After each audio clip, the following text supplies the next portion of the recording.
Mutuo ba ka nga kaning nindot nga waterfalls naara ni sa Davao City? Yes, indeed. Naara ni sa Kalinan, Davao City. Perting ninduta, di ba? Tara, ubani ko ninyo mga kalagan.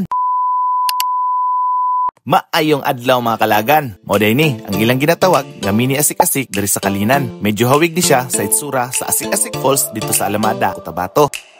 Grabe ka refreshing sa tubig mga kalagan. Siguradong tanggal gyud ang stress nimo ug makarelax gyud ka. Para maabot mo diri lang moagi sa Barangay Carmen, Kalinan, Davao City. Pwede ra kayo mong mag-ask sa locals. Kay noon pud ni nga waterfalls. Gikan sa parking area, naapoy bakayon nga almost 1 hour para maabot diri. Pero ayaw ka balaka, kay smooth ra kayo ang agyanan. Dili na subidaon pa. Actually, pag weekend, daghan gyud ang nagalaag diri. As early as 5 AM, naanay nagasugod ug baklay. Ang uban, sabay exercise na lang pud para pag sinag sa adlaw, naana sila sa nindot nga waterfalls. Pero make sure lang mga kalagan nga pag mulaag mo diri nindot ang panahon para sa safety na lang pud ninyo. Ug isa pa, make sure lang pud na limpyo ug walay bakas sa mga basura ang inyong paglaag diri. Actually, kaning nindot ug grabe kabugnaw nga tubig mga kalagan, isa ni sa water source sa Dakbayan sa Davao.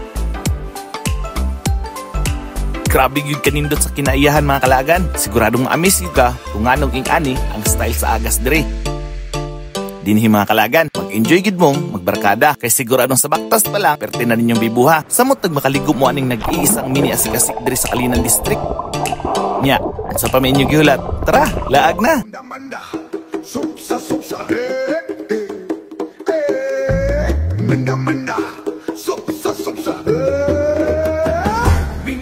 Mindanao, Mindanao, Mindanao, Sub-Sahara Mindanao.